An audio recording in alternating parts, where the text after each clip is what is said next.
So good morning, everybody. My name is João Cabral from the School of Architecture in the University of Lisbon, and we have three presenters: Gabriel Lopes and Juliana Bernardi, and Adriana, she's not here, from University of Santa Catarina in Brazil. João Henriques from Faculty of Architecture in Lisbon as well, and Pablo also doing his PhD at University of Lisbon. So we have 15 minutes, and after, when you have 5 minutes left, I tell you, okay? So thank you for coming, and Bom dia a todos, meu nome é Gabriel, eu sou professor do Departamento de Administração Pública e leciono a cadeira de Gestão de Espaços Urbanos na Universidade do Estado de Santa Catarina. I prefer speaking Portuguese. Can be? we have English-speaking people here. And what about your slides? I prepare my presentation in Portuguese. I don't know it. It's necessary to make in English. I can't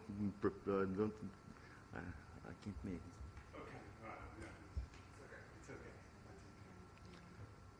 I'll try to get Continuous. Please. Eu sou pós-doutorando no programa de pós-graduação em Arquitetura e Urbanismo da Universidade Federal de Santa Catarina também. Essa pesquisa eu fiz com a Juliana, que é doutoranda também do mesmo programa, e com a professora Adriana, que é a minha supervisora. Trata da análise da evolução dos planos diretores em Florianópolis. Florianópolis é uma pequena ilha no sul do Brasil. It's a small island in south of Brazil. Tem aproximadamente 450 mil pessoas. É uma ilha pequena, ela tem 90 quilômetros de comprimento por 40 quilômetros de largura, e em relação aos seus espaços, menos de 50% da sua área é cabível ao processo de ocupação humana. O objetivo geral dessa pesquisa foi analisar a evolução dos planos diretores em Florianópolis. Foram 5 planos diretores no total. Então, com o objetivo específico, foi feita uma análise de cada um desses planos para compreender o processo de evolução. O primeiro plano diretor de 1955, 1976, 85, 97 e 2014, o nosso atual plano diretor municipal. A formação socioespacial foi a categoria adotada como referencial teórico e metodológico. O primeiro plano diretor foi um plano diretor em 1955.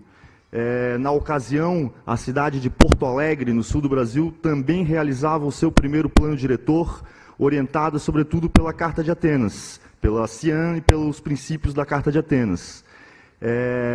Uma ligação muito direta com o planejamento urbano de Montevidéu, no Uruguai, que também vinha na mesma época realizando o seu primeiro plano diretor, integral para toda a cidade, para toda a capital uruguaia. Esse plano diretor ele foi instituído a partir de uma lei de 1951 e ele foi outorgado em 1955.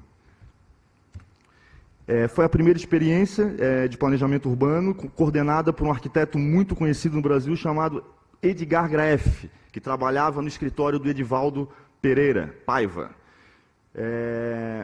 Como eu já havia dito, ele foi finalizado em 1955.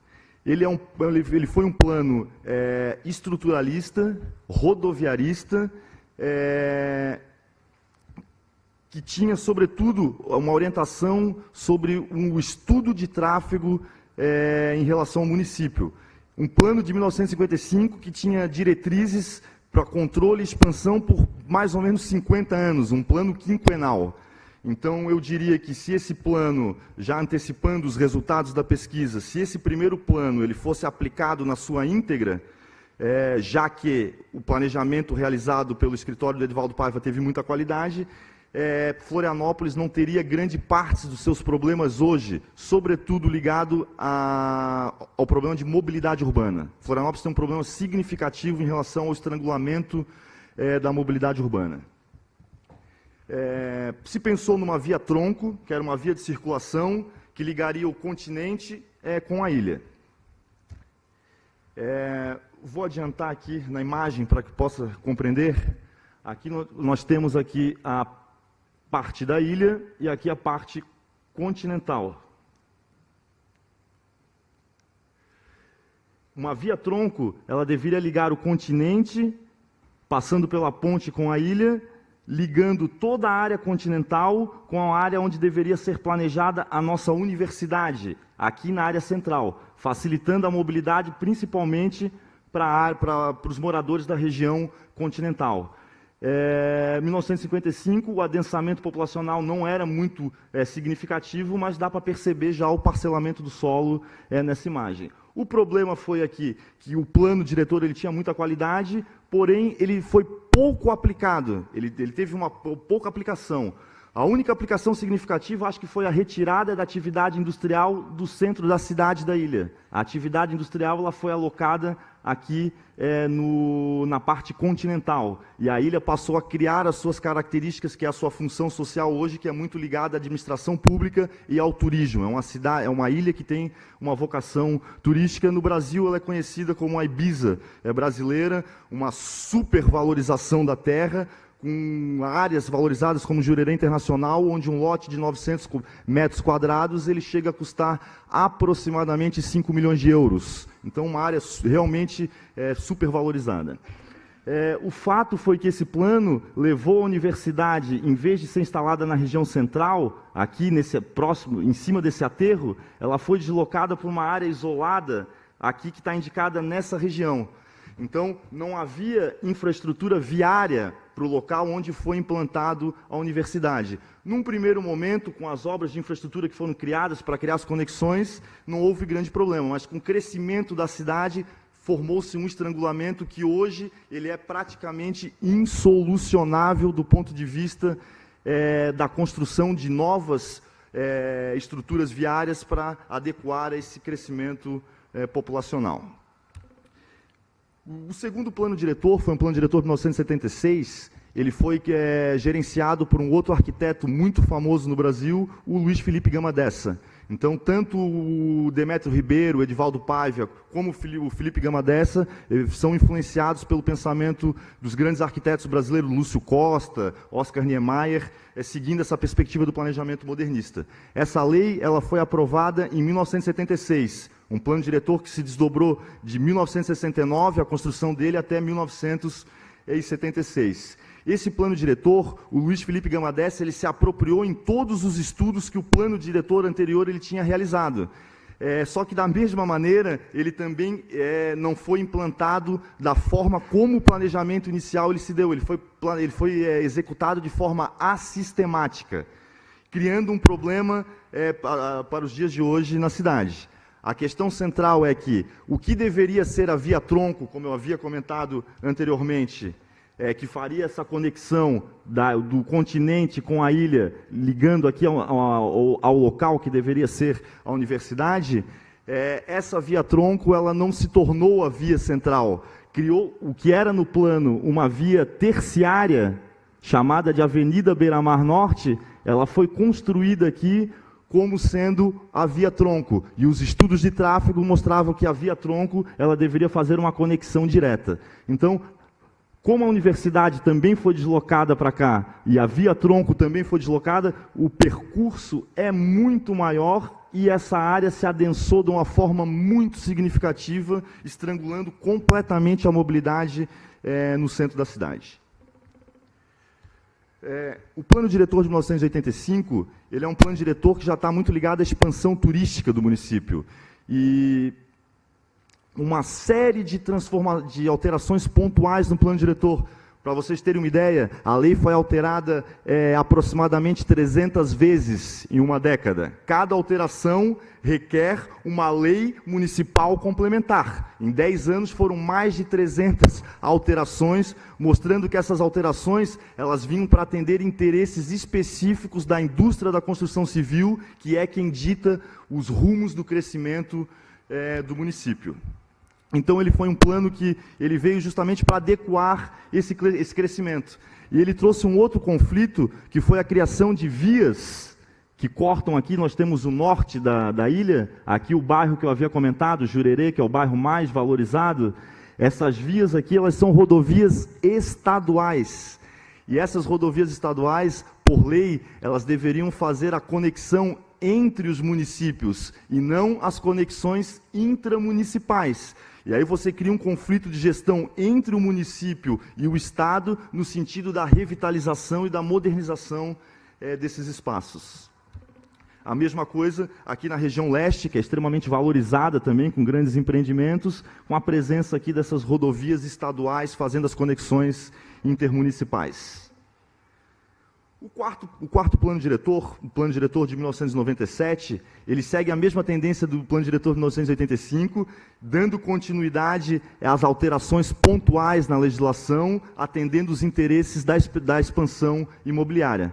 Percebam que aqui é um momento que no Brasil a política urbana já estava estabelecida desde 1988 com a Constituição Federal. Então é um plano que já não atende à questão da função social da propriedade, a função social da cidade, não se adequa aos princípios das políticas estabelecidas no Brasil, atendendo esses interesses, sobretudo da indústria da construção civil.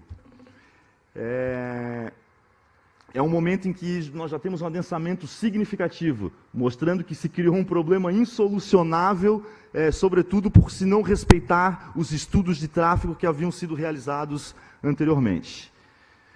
Para finalizar, nós temos um quinto plano diretor, que é o atual plano diretor, um plano diretor de 2014, que, de acordo com o Estatuto da Cidade, como a gente já havia comentado na apresentação anterior, a política urbana no Brasil ela é de 1988, a partir da Constituição Federal, que previa a construção desse Estatuto da Cidade, que são as leis que vão reger, sobretudo, o planejamento urbano. 14 anos depois é que surge o Estatuto da Cidade em 2001. O que vai dizer o Estatuto da Cidade? Que a partir de 2001, todos os municípios brasileiros eles têm que se enquadrar nessa perspectiva do planejamento participativo. Então, Florianópolis teria que rever novamente o seu plano diretor em função dessa legislação. Um processo participativo que demorou 10 anos. Ele começou em 2004. O núcleo gestor foi instituído a primeira vez em 2004 e entre 2004 e 2014 passou por 3 gestões municipais, sendo instituído e destituído diversas vezes em função desses conflitos. O Ministério Público Federal interviu na lei do plano diretor, dizendo que não foi respeitado o Estatuto da Cidade, não foram realizadas as audiências distritais e, sobretudo,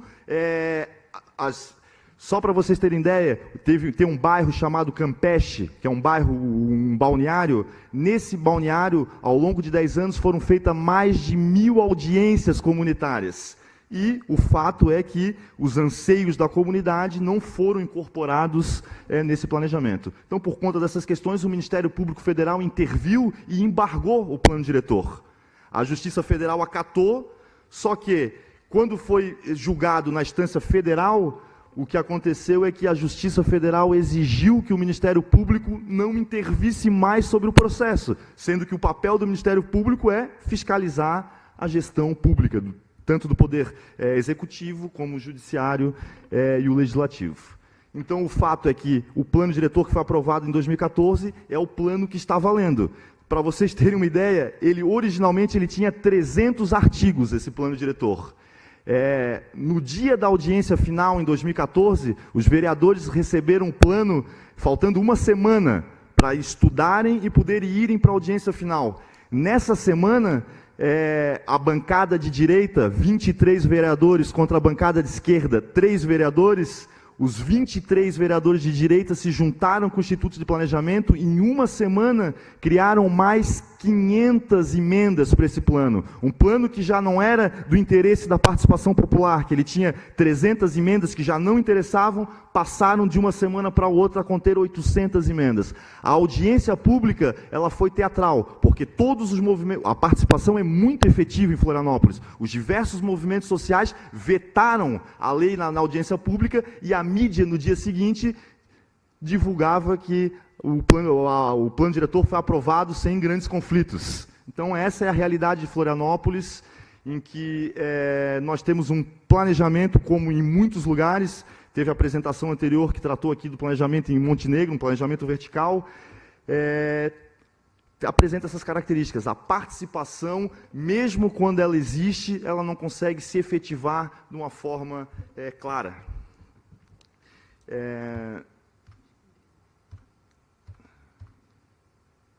Conflitos atuais, agora do Plano Diretor 2014. Essa é a Avenida Beira-Mar Norte, aquela que eu havia comentado, que virou a via principal e era uma via terciária, se tornou, assim como o Jurerê Internacional, a área mais valorizada da cidade. E aqui nós temos um espaço público que está marcado, meu sinalizador aqui acabou a pilha. Aqui temos um espaço público em que virou um símbolo da participação, em que a população exige a manutenção daquele espaço como espaço público. E o plano diretor atual criou um zoneamento de área turística de lazer, permitindo torres de 18 andares. Agora tem um outro conflito. Eles não conseguem realizar as obras que é do interesse da prefeitura, porque, como é uma área de marinha, compete à União realizar o licenciamento ambiental. E a União não tem interesse em licenciar. Então, temos um conflito de competências entre o Estado, entre a Federação e o município. Outro caso bem interessante é no Pântano do Sul, onde se constrói uma área de urbanização especial. A ideia é fazer um consórcio para a construção de uma área de urbanização especial, mas, sobretudo, numa área que, de acordo com a legislação ambiental brasileira, de acordo com o Código Florestal, configura uma área de preservação permanente, ou seja, não cabe ocupação alguma. E isso vem mascarado com a lógica dos coeficientes de aproveitamento.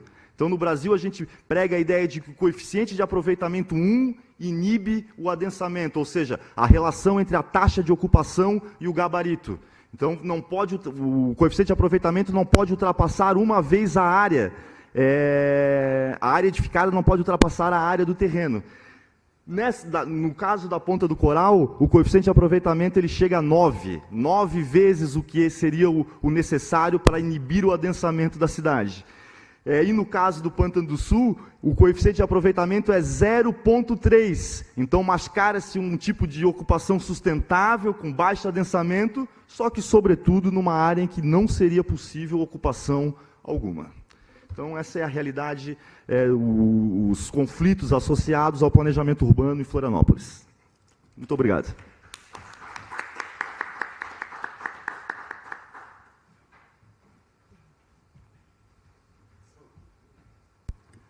Next, we have João Henriques, and we have questions at the end.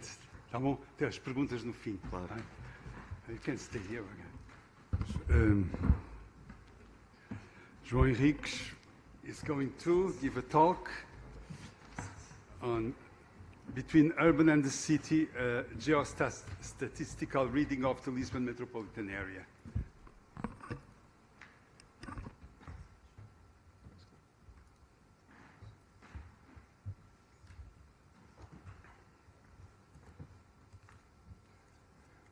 So I am a PhD student of the Lisbon School of Architecture of University of Lisbon, and I'm also a research fellow of this institution. The theme of this presentation is about the urban contemporary concept of urban nowadays, and as an empirical object. The Lisbon metropolitan area. This is the agenda with 6 points. First, the cities and urbanization.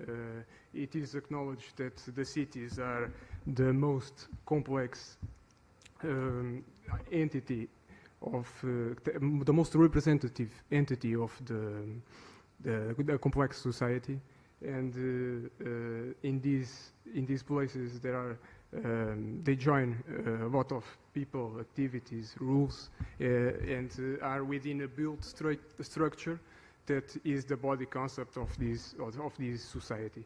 The urbanization process is understood as the expansion of these kind of places, these cities, and also as the extension of the behaviors of the people that usually live in these places. So there are 2 points of view, one more sociological, and your other more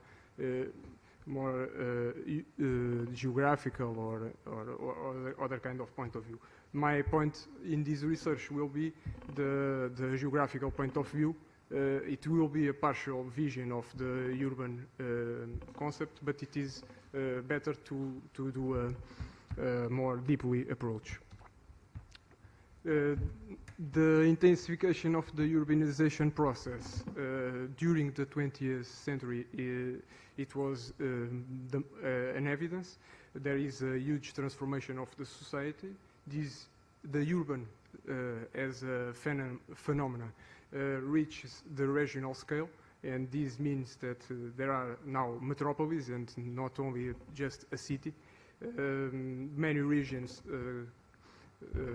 evolve from a rural region with a large city to a urban region with multiple cities. For the example of Lisbon, from 1860 to 1972, there were only 2 settlements with the status of city. They are Lisbon and Setúbal. Nowadays, 17 settlements have the city status.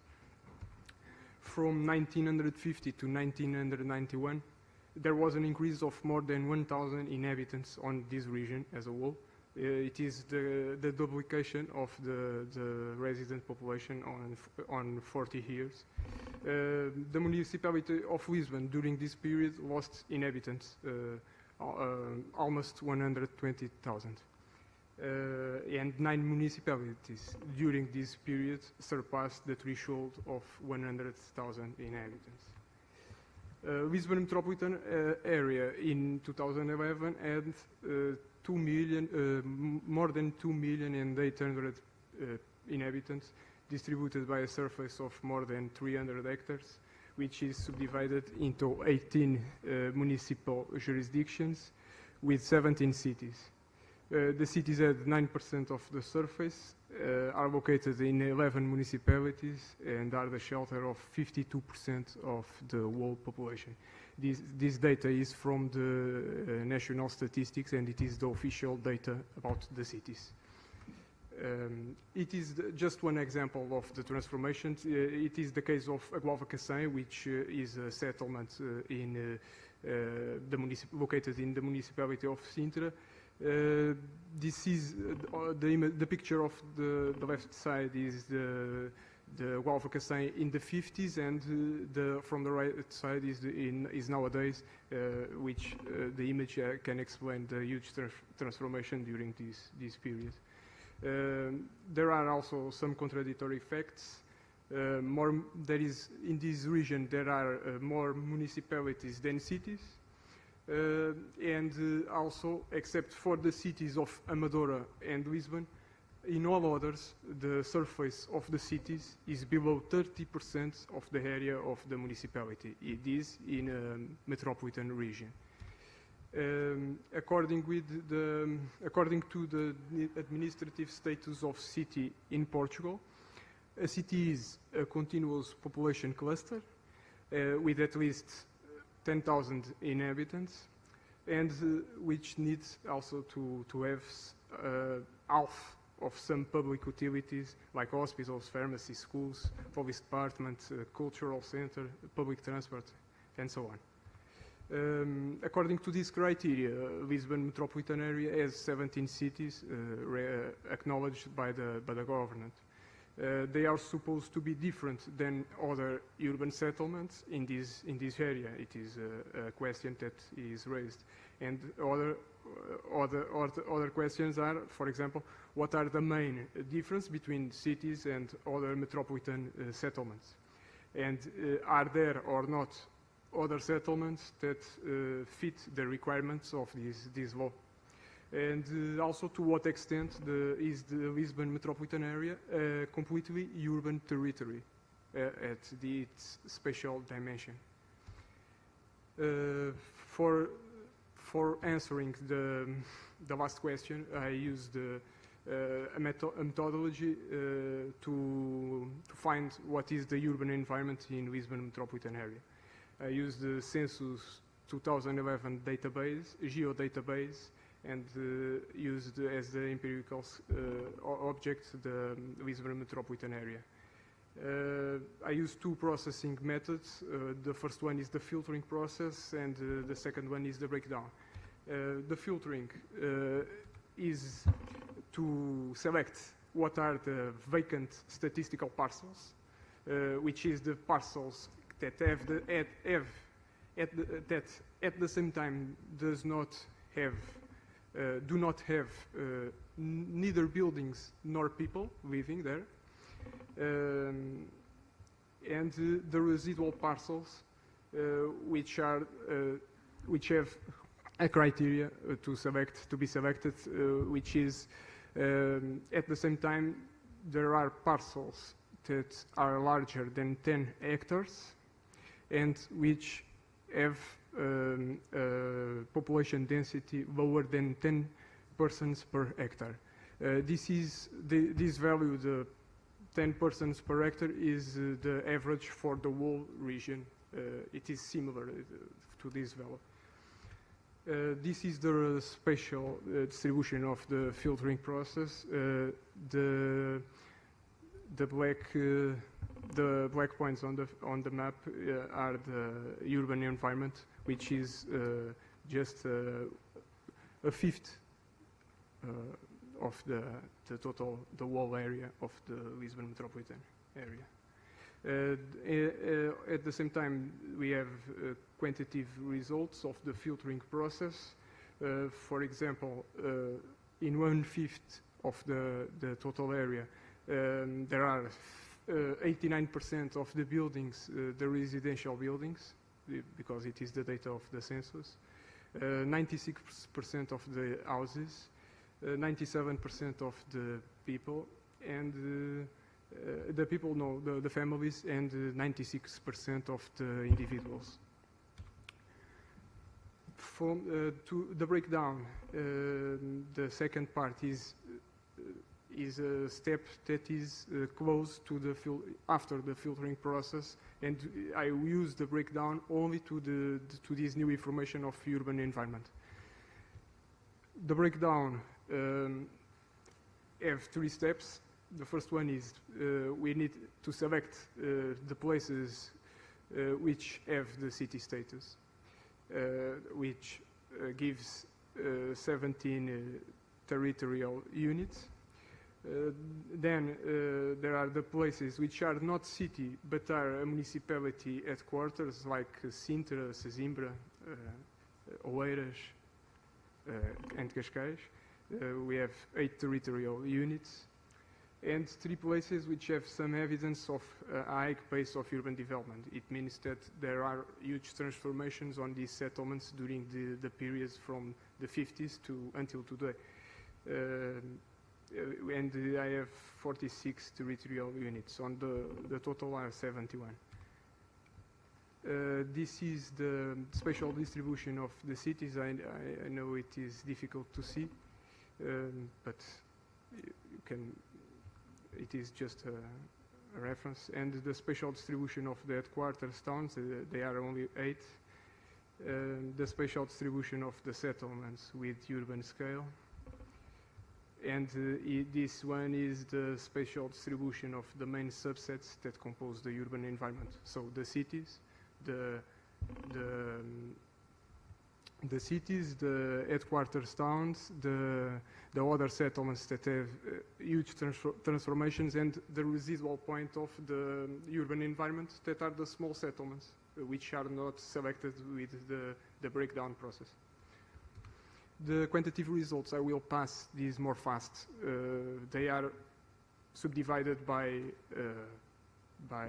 kind of mass, aggregate mass of this information. For the cities, these are the results.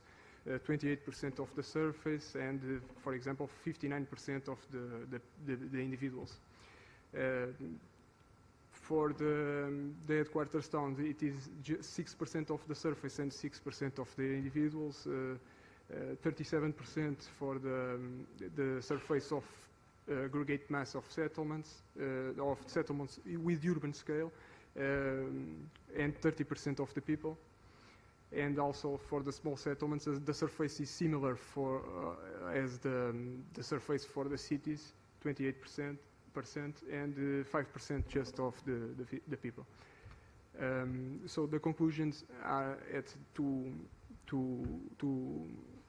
sides. For example, from one side is one point of view is a huge diversity of settlements at the urban environment scale.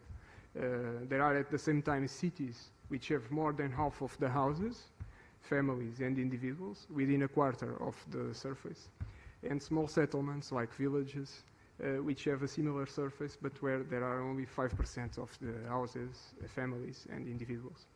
In parallel, a significant share of the territory is composed by both headquarters towns and a set of several urban settlements which share among themselves the fast transformation generated by the huge pace of urbanization, but which are not acknowledged as cities.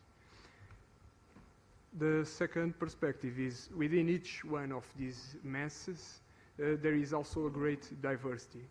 The city's mass includes settlements with a strong administrative presence, like Lisbon, Almada, Vila Franca de Xira, which have their own municipality, with settlements which do not have their own jurisdiction, like Gualva Cacém, Alverca, Costa da Caparica, Amora, which belongs to another jurisdiction, which is not the same. They are not the headquarters of their own jurisdiction, as well as settlements with a significant population size at the regional and national scale. Lisbon, Amadora, Setúbal, Barreiro, Almada, Gualva Cacém, and Queluz, with almost some of them have more than 100,000 people living there, others are almost there. Then the headquarters towns include small settlements regarding the regional background where they are located. For example, Sintra, which has only about 5,000 inhabitants, Palmela and Sesimbra, and urban centers with a larger scale, like Oeiras and Cascais, that are not far from the larger settlements of the metropolis. Among the settlements that do not have neither the status of city nor their own jurisdiction, the diversity is also in evidence. There are both centers with a larger number of inhabitants than some cities, and headquarters towns like Algés, Quinta do Conde, and Carnaxide, and others like Rinchou, Algueirão, and also small settlements with around 1,000 inhabitants like Cabanas, Lagoa de Albufeira, Atalaia no Montijo, in Montijo, and so on. Finally, the huge diversity of settlements plus the diversity within each mass, within each one of the mass that was detached, is also confirms that the administrative status of the settlements, being acknowledged as cities or having their own jurisdiction, does not explain the metropolitan dimension of the region. Thank you.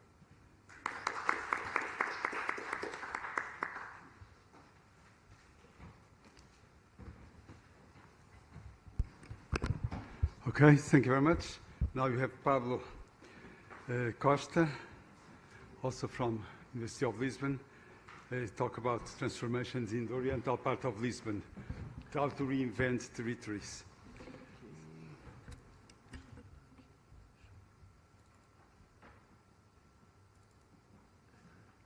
Sim, sim. Ok. Posso? Normal. Acho que tá ali, né? Tá meio ruim. Alô, alô? Bom, well, first of all, it's a pleasure to be here with my professor, and I prepare a presentation for you in English, but my English is not so good, so I made some notes, and because I have some issues with time, so I need to read some. This presentation has this name, Transformações Urbanas na Lisboa Oriental, vou colocar em inglês para vocês. Urban Transformations in Eastern Lisbon, the Reinvention of Territories, is a little part of my PhD investigation. That my investigation is about the urban obsolescence and the temporary uses for uncertain contexts. This actually is a part of my literature review. And I will try with my explanations to develop the idea and evolution in the way we see the territory and the way we transform the urban territory.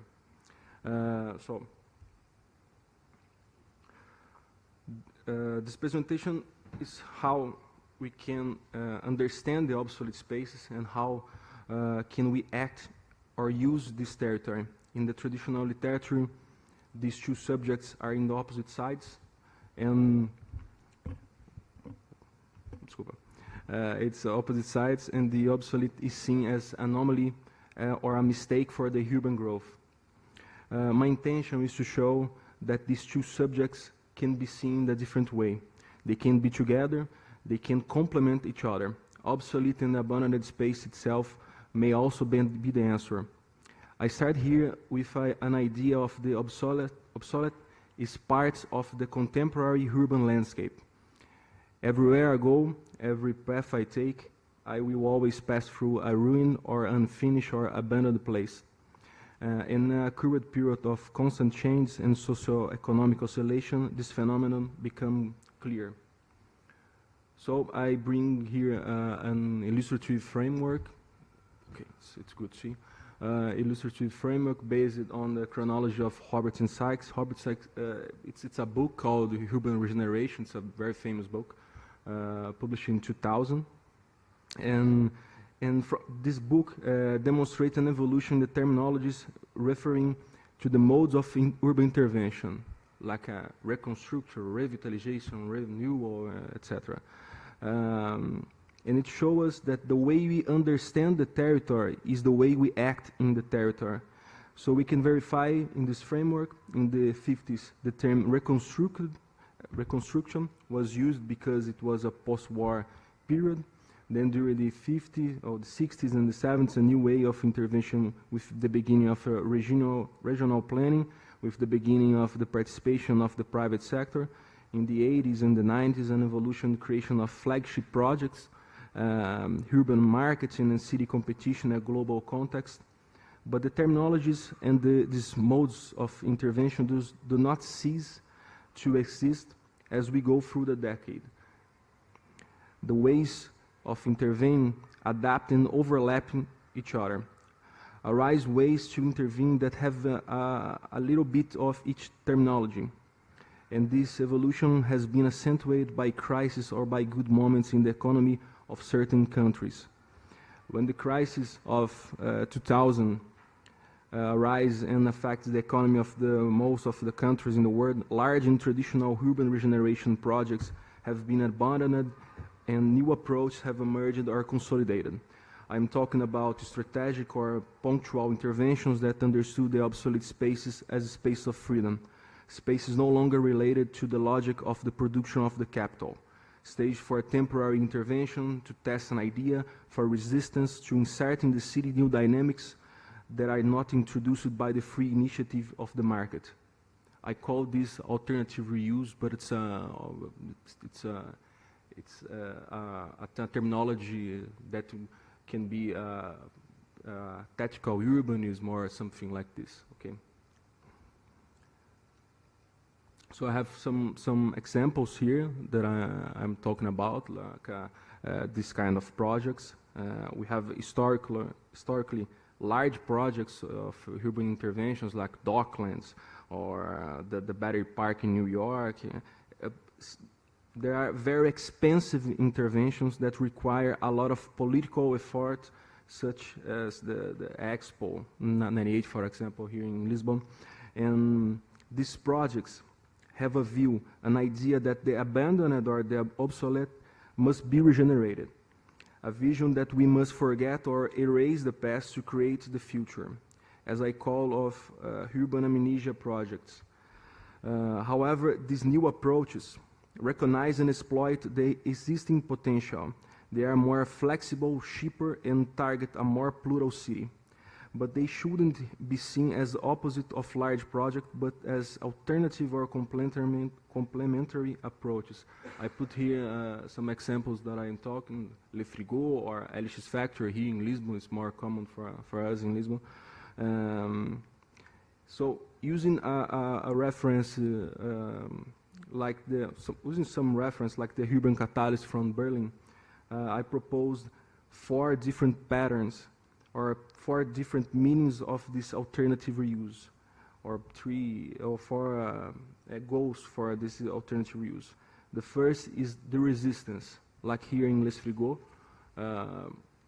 Resistance means the groups of people that do not find their place in the traditional neoliberal city and use these spaces also as a way to manifest against the system.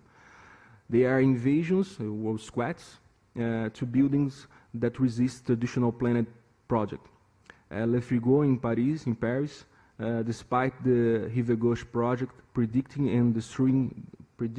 the destruction of the site, the invasion of a cold storage warehouse became a strong cultural cluster that remained the same with the development of the project. In this case, the initial temporary use became a permanent use and remained parallel to the previously designed permanent use. At the Westergas Fabric in Amsterdam, this temporary use served to test an idea, test a new scenario to check the possibility of use become permanent. The old structures of a gas plant were used for a limited period of time for creative and ephemeral activities. It was verified if the place would be suitable for these uses. This worked and became a strategy to raise money for the decontamination of soils and the implementation of a cultural park. In this case, temporary use have become permanent use. Temporary use can also be something restricted to the time interval, like a temporary use I put here, having no effect or on proposed future use. The urban experience of Le Grand Voisin in Paris is just that. A hospital has been deactivated and in its place a new eco-district will born, with housing, commerce, service, etc. Within 5 years, while acquiring project and building permits, the old abandoned hospital was used by an institution to help refugees and promote creative activities. After this period, users have moved. Here, there was simply the use of idle time in a more inclusive way. And to finish this kind of perspective, I put the doc in Ghent. It shows us the temporary use can be an impulse for a major regeneration project. It is a very vacant place where there is an ongoing project called Old Dock. It's a project from Rencourras, with many chains, a new neighborhood, new dynamics. And while there are works in another zone, the structures of one of the docks are temporarily used to attract people and establish a new activity profile for the site. This creative activities created here will not stay in the new neighborhood, but people will. In Portugal, we can also find these new projects and also realize this evolution in the way of intervening. In my doctoral research, I select the eastern part of Lisbon and as a scenario for my case of studies. Okay. And here is a map from the Novoid project with the ruinations. And I choose 4 great areas to study. There is a area, a zone of old war material warehouse in the zone of Expo 98, the Matinha Gas Factory, Braço de Prata Gas Factory, and the military maintenance. For this presentation, I choose only 2 to explain a little bit more, and because of time. And the eastern zone of Lisbon, it's a very industrial zone and have a lot of changes in the past of years. and then we see an evolution in the way we see the space and the evolution we can build the place and make city. The first area, the Parque das Nações, the former zone of Expo 98. The Expo was an international exhibition that took place in 1998, and it completely changed this region. After the event, it became a new neighborhood from Lisbon. In its origin, as in all the eastern zone. There were farms and convents. Later, they were transformed into industry and military structures. This whole context changed with Expo 98, and all of this was demolished and transformed into a new neighborhood. The main industry here in the Expo 98 was the Cabo Ruivo refinery, opening 1937 for the Expo. So as I told, all the structures were demolished and new neighborhood was created with new dynamics or new dynamics, the new urban dynamics. Today is impossible to recognize something of the past area. Here are some pictures of and reference that the old warehouse of war material that existed in the place, an area of 2,100 square meters, and it begins at its activities at the 1868, but it's all demolished, and we noticed that the area has completely changed. For my research, I produced some thematic maps. I show the evolution of the build and the urban growth of the area. Here, the Expo zone in 1911. It is possible to see the railroad, some factories, and some small industries. And in red, the war material warehouse. In 1950, a great growth with the reconstruction of the refinery, of the construction of the refinery, and the expansion of the warehouse. In the 80s, despite the growth, many industries began to lose activities. In 2001, in the period after the Expo, a new neighborhood, several structure was reused from the exposition, and by the 2016, the neighborhoods has already developed completely. New buildings, new streets, new people, a great regeneration project, a great urban marketing project. Here I'm going to talk about the Braço de Prata guns factory, an area of 70,000 square meters that with the success of the Expo project was acquired by investors who hired Renzo Piano to do a project for a luxury residential condominium. The area of the old factory that lost activity after the revolution in 1996 was acquired by investors. However, in 1998, most of its structures were destroyed. Of the original buildings, only the headquarters of the factory that would serve to a selling point. However, in 2002, works were stopped, and because of the world crisis, money was lacking to continue. Here's some pictures. In 2007, after years of stagnation, a cultural producer made an agreement with the investors and reused the factory headquarters for the artistic community. Currently, the space has a bookstore, a restaurant, bars, place for parties and events, a place for ephemeral arts. Originally, the agreement was to use the space while the works were interrupted, but the place was so consolidated, and even with the resumption of works, will continue to be an independent cultural cluster. Here, the beauty evolution. In 1911, 1950, 1908, in 2001, almost all demolition. And in 2016, with the resumption of the works in blue, the cultural cluster, the cluster transformed the area and helped in marketing for the resumption of sales. And in conclusion,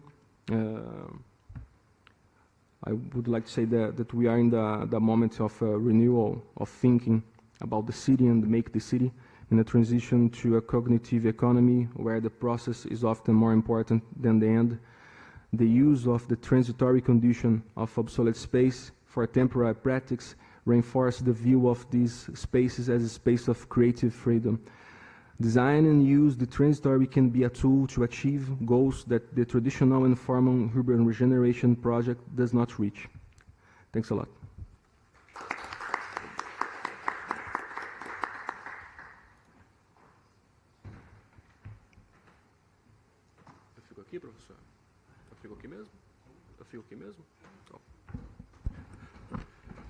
thank you very much for all the nice presentations. Now you have some time for questions. I don't know if you have some questions to ask. You have three, different, but kind of we're dealing with the city as a place of disputes, between and where different interests arrive. You have the local and the central administrations. It's the case of Brazil, but also the case of Lisbon metropolitan area. And then at a more micro scale, the case of the eastern part of Lisbon, where different interests overlap. And so we have these three different kind of approach, but work, because you have here the result of three big research with lots of information. I don't know if there's any questions, any points to ask.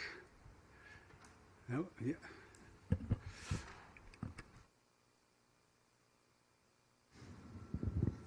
It's not a question, but it's a comment.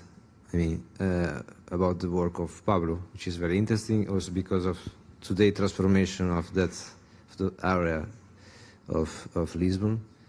For me, it's a little bit difficult to, in analytical terms, to look at that area without considering some public policies. The path, For example, the police program of that time, I think that is a thing that we have to take into account when we look at that area, because of that time of the Expo and after the Expo, I mean. So maybe it would be useful to take into account this kind of policy program to better understand the transformation also, or to complement the understanding of this transformation of that area. It's my personal account. Thank you. Yeah, I don't study a lot of this project that you mentioned, but I know it was a project after the Expo with this kind of, as I told, a kind of a success, that a commercial success that Expo has. And I think the Expo here in Lisbon is very important, because it was a great milestone, like before Expo and after the Expo '98. It was a different way to make city, a different way to see the city, to see the obsolete territory. And the Expo has a great project, a great quality of project. The urban spaces and the open space was amazing. But today we can't be refém. I don't know this word in English, okay, because I'm not some kind of criminal. But we cannot be refém this kind of project, because all of as I told, the obsolete or the abandoned, the ruin, is part of our landscape here in Lisbon or here or everywhere. And we need to see the spaces as in a different way.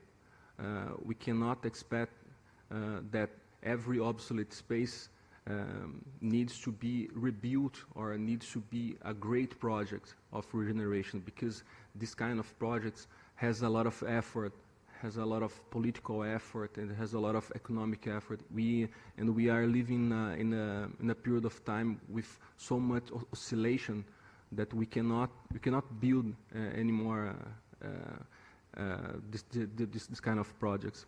So when I put here some kind of different projects, it's not to be an idea that or this or this.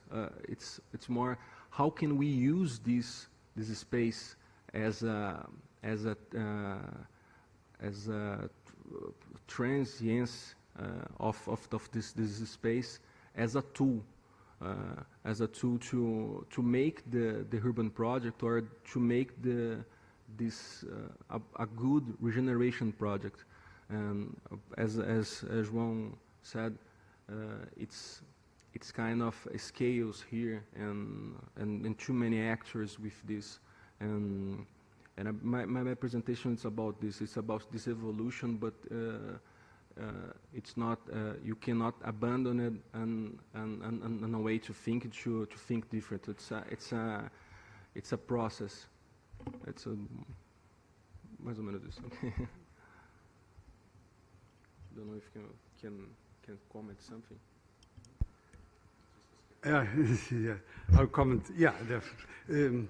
So, but now from the three questions, can I ask in English? I prefer to speak in Portuguese. Yeah, you speak in Portuguese. You understand? Yeah, so I can ask in English. That's why I said. So, Plano Diretor is what we call in English a master plan. Has changed a lot from the 50s. Also here, now they become more strategic, more participative plans, because you have more the actors, and that has implications. So the issues were different in the 50s, and also now they are. I know that Brazil is a federation of municipalities as well as a federation of a national federation. So municipalities have a huge power because they have. So how come you have what I didn't understand? You have these conflicts over use of lands and also particularly some types of land. How come you have this strong opposition to the master plan, and at the same time you have very much a conservative, a right-wing government, as you said, which approves a plan which was completely against. So people vote for this type of right-wing and then they opposed. How does it work? Because I read your paper, and in the beginning you said you have a good theoretical framework about how space is socially produced and the importance of the different interests. So how the results are very much results of this, the importance of the big capital, but how come they through the years they manage to win their way against the majority of the population? So there's no way of people to react and to mobilize. So that's one. So, but I asked, and I put the question also to Antonio, because you mentioned okay, you have to see what I understood. You're doing all this approach about how administrative divisions have been organized through time. The work of the cities. Although the cities doesn't matter much, what matters is the way it is organized. Do you think the cities have been important? The idea of a city has been important for the administration of the Lisbon metropolitan area? Probably not, but there are other reasons, and how much you think the idea of a city associates not as cannot be with an administrative element, but as part of the idea of identity. We live in a city, or don't live in a villa or something like that, has been important for the result, these urban settlements. And Pablo, I was not confused, but I found interesting the way you looked at spaces what we call temporary spaces, and how they've been used, and you talk about these spaces of resistance. That's the last examples you gave. But in the eastern part of Lisbon, what you've seen, resistance is very much the result of community mobilization and capacity to give other uses. And what we see in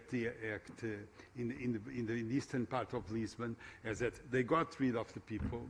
Although in the eastern part in the expo site there was not many people, that there were some gypsies and they just got rid of them very quickly. But and also in these parts of the harbor, they were the places for big redevelopments which are happening now. But nevertheless, there are still many pockets of resistance in Marville, in other places where you can. There are options for other uses which are not happening because I don't know why. Because the communities are not prepared, and although there are some pockets, because the places you are looking at, they've been taken completely by big developments. And there's even some of these the last slide you showed, there's been changed completely with this roundabout doesn't exist anymore. You have the Renzo Piano development. So how does it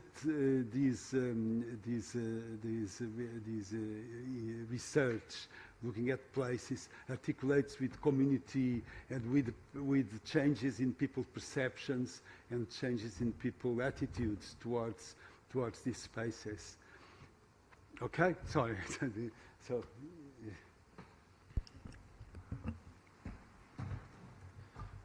O Brasil, ele é um país que ele é dividido em 26 estados.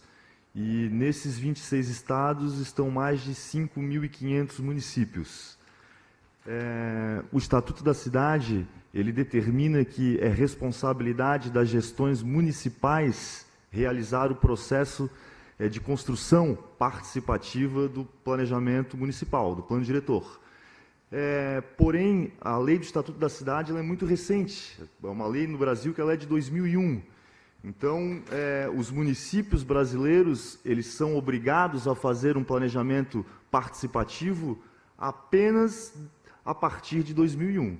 Então, dentro dessa perspectiva, eu entendo que o processo de incorporação participativa no planejamento, nos planos diretores, é um fenômeno que vai ascender no mundo, sobretudo a partir dos anos 60, como o professor comentou. Está muito ligado à ascensão da ideia do ecodesenvolvimento, que depois vai dar origem ao desenvolvimento sustentável, ou seja, uma articulação local de desenvolvimento, cabendo, sobretudo, a participação da população na construção do plano diretor. Então, embora no mundo essas ideias ascendam desde a década de 60, no Brasil, a lei que obriga os municípios a fazerem um planejamento participativo, ela é recente, ela é de 2001. Então, é um processo que ainda está amadurecendo. Florianópolis, recentemente, terminou esse seu processo ao longo de 10 anos de construção participativa, o que é demais, é um tempo demasiado para a construção do planejamento participativo. Era um processo que poderia ter sido realizado em 2 anos.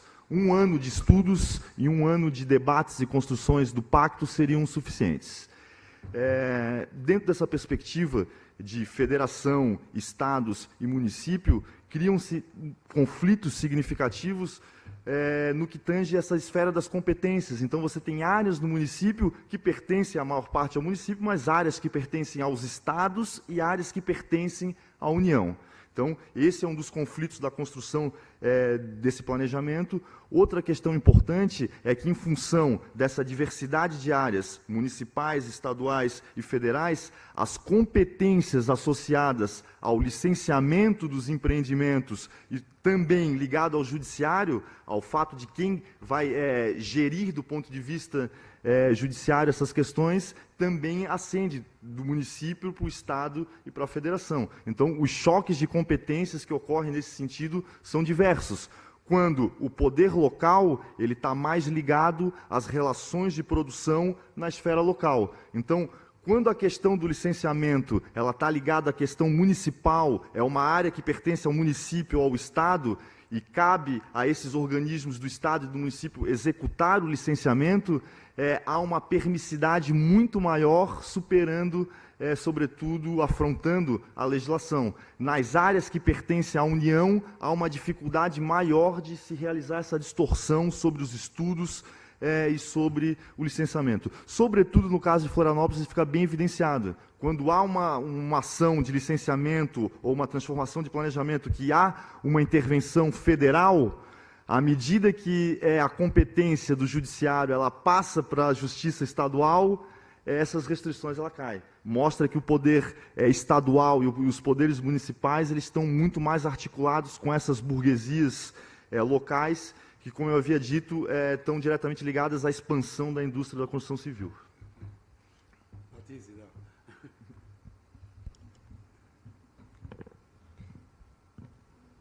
Well, trying to answer the two questions, I will choose to subdivide one of them in 2 points, and I will focus on the case of the municipality of Sintra. For example, Sintra is the second municipality with the larger population of Portugal. Just Lisbon has more inhabitants than Sintra. And Sintra, as the town, in Sintra lives only 5,000 inhabitants. So, in an administrative point of view, if people think that there are many people living in Sintra, the places where the people live are not so well detached or deeply there are not many knowledge about these places that are deployed nearby of the railway line of Sintra. And the other perspective is that when some of these places were developed, probably, and it is just an hypothesis, some of them they do not have some of the kind of public services or equipments or utilities that were foreseen on this law. So to give them that kind of equipment of utilities, they need to be a city. If they want to be a city, they need that kind of service. So it is an opportunity to give it to them. The case of, for example, of Gualva-Cacém, they do not have a park, and to have access to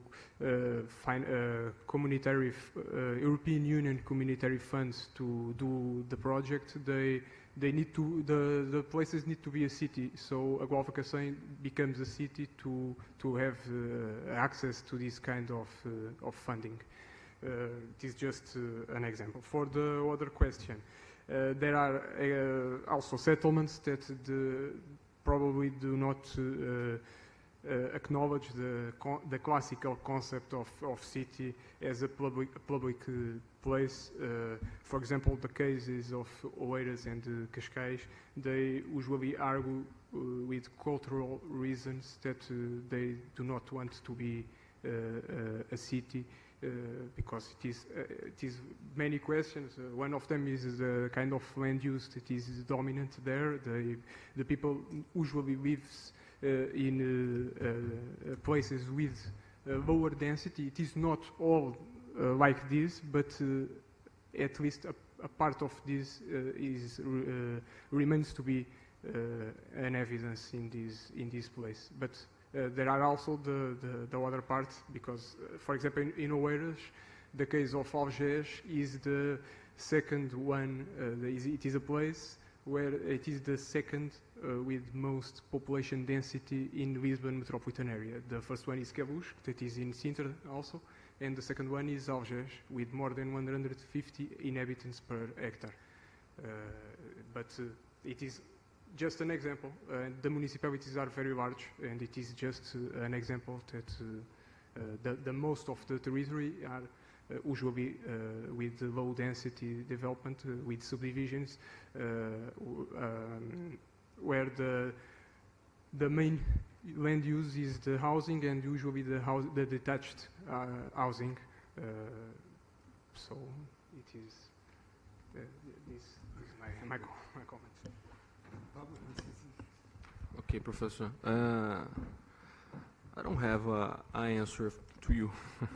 because I think it's my research is in the beginning, but I have some few comments because we see the eastern part of Lisbon and we see a lot of things changing, and when we see the neighborhood of Marvila, it's a neighborhood that it's always changing, and in the past of 10 or 20 years, it was amazing, and it's very close to the expo, and then this kind of thing, this kind of to be so close, produce a counter react. I know, I believe, and this counter react use this force of the people that weren't inside the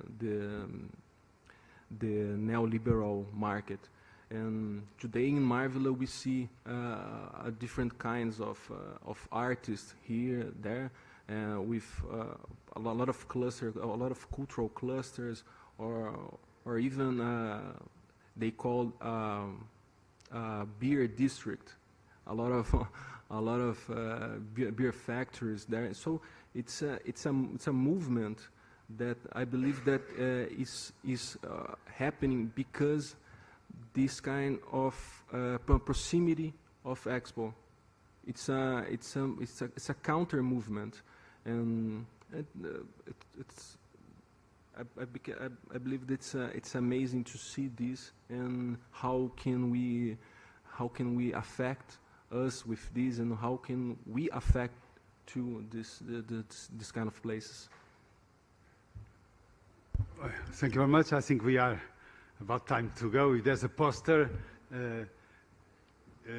Lunch takes place downstairs, yeah, but there's also the posters are there as well. So, yeah, it's important to see the posters because it represents people's work.